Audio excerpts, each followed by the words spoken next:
Some nano rails for the bottom, just so I have... Nano rails? Sorry, NATO... The sick arm footage, bro.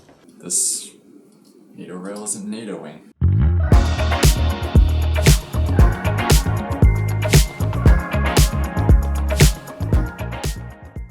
Welcome back, guys.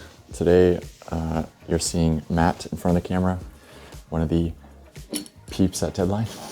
Okay. Hey guys, welcome back. My name is Matt. I'm a director here at Deadline Marketing, and today I just got all my Smallrig equipment in, and we're gonna rig out the EOS-R. On the table, I have the Smallrig cage that came with the top-down handle. I have the wooden NATO rail side mount handle, and then a NATO rail that Troy lent me because I realized that these NATO rails are a different style. Okay, so Smallrig. Just opened the package. It's supposed to be a NATO rail Smallrig, but this NATO rail isn't NATOing. Just little hiccups, you know? There's always something. A little learning. We're learning out here. And the only hiccup I ran into was just the shipping on one part. So I was supposed to have a top monitor mount similar to the one Troy has. It's swivel style. That didn't come in the mail, so I just shot them an email. So beside me I have my EOS-R and my 7D with all my accessories. So I'm gonna just start from the very beginning, basically. I used this camera on Saturday for a real-time shoot, and yeah, there's a couple things that I noticed that I really liked about it, and there's a couple things that I found a little frustrating actually using it in the real world. So we'll definitely do a video. Things I've noticed since I've actually started to use it, because the first impression video, the unboxing video, was obviously a first impression. I'm gonna pretend like I'm shooting a video tomorrow or tonight, right? So how would I rig this out for a client video? I'm assuming it's gonna go like this, but just like that, okay. So then you need a screwdriver for the very bottom. So we'll just get that down just like that. And it's nice because it has a full open spot for the battery, so you don't need to worry about taking the cage off. And that's why me and Troy have always liked Smallrig stuff, because the form factor is just so small. I prefer the handle oriented kind of like this.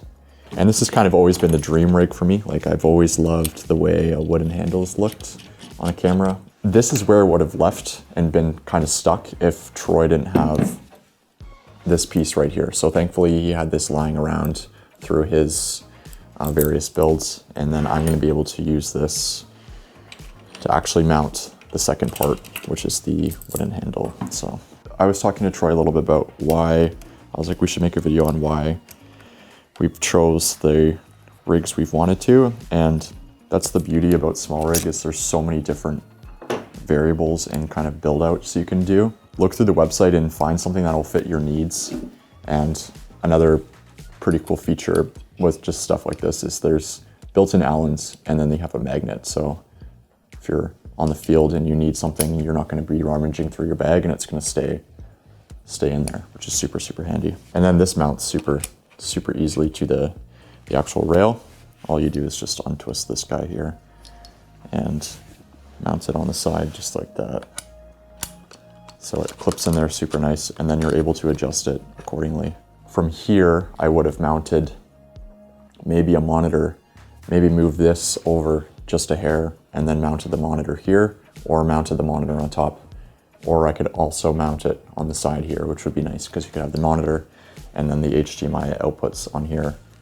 So I will tell you that having the screen there is going to prevent some issues, and that's something that I've noticed about the EOS-R. I'm not used to a flip out screen ever on cameras. For me to find, I was out shooting and I had the audio plugged in, and I had my Peak Design stuff on the side, and the swivel screen kept getting in the way. You know, I would have loved the Sony a7 III style of swivel where it kind of comes out like this.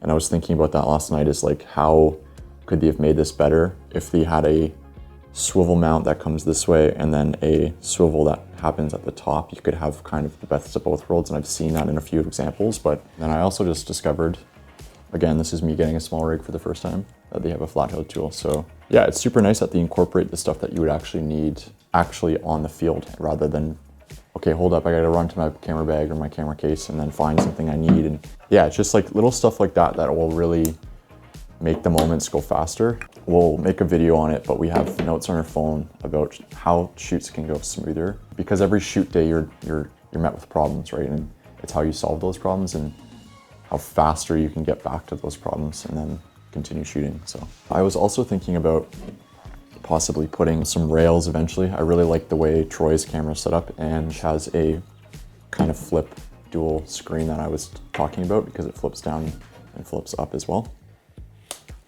So yeah, like current form, this definitely feels a lot more sturdy than the Canon R did with just the lens, because the adapter. So I feel very sturdy, and then it's nice because, you know, I have a shotgun mic that I could stick on top on here, or I could stick it on here.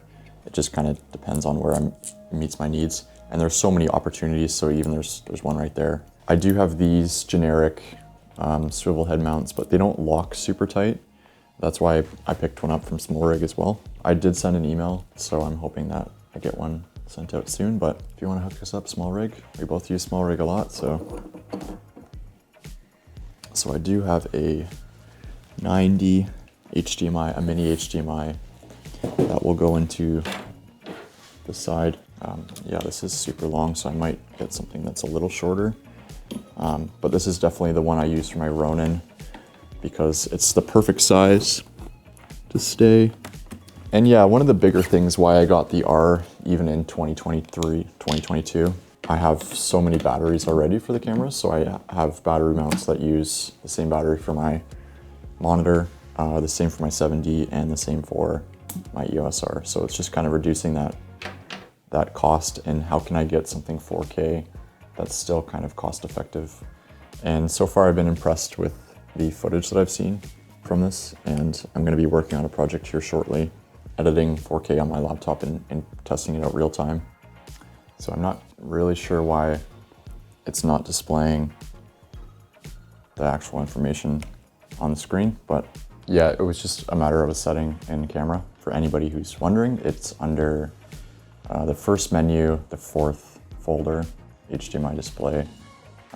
Just says playback, or menus are displayed only on screen of devices connected via HDMI. So I changed it to the second setting, and it was able to appear. Yeah, so far this is great. And it's still small form factor, like it's still not a huge rig. Again, I think I'm gonna get some nano rails for the bottom, just so I have... Nano rails? Sorry, so then I at least have something I can put my hand on.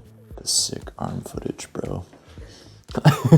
This is pretty cool to see this actually happen. The 7D there was no cages that were available for it, so I was never able to pick one up. And now I can, so. Thanks for watching, thanks for listening. Feel free to check out more videos on our channel. There's gonna be tons to come before I leave for my trip. Yeah, I'm gonna try to do some real world examples. But yeah, be sure to like, comment, subscribe, turn the notification bell on. The boop.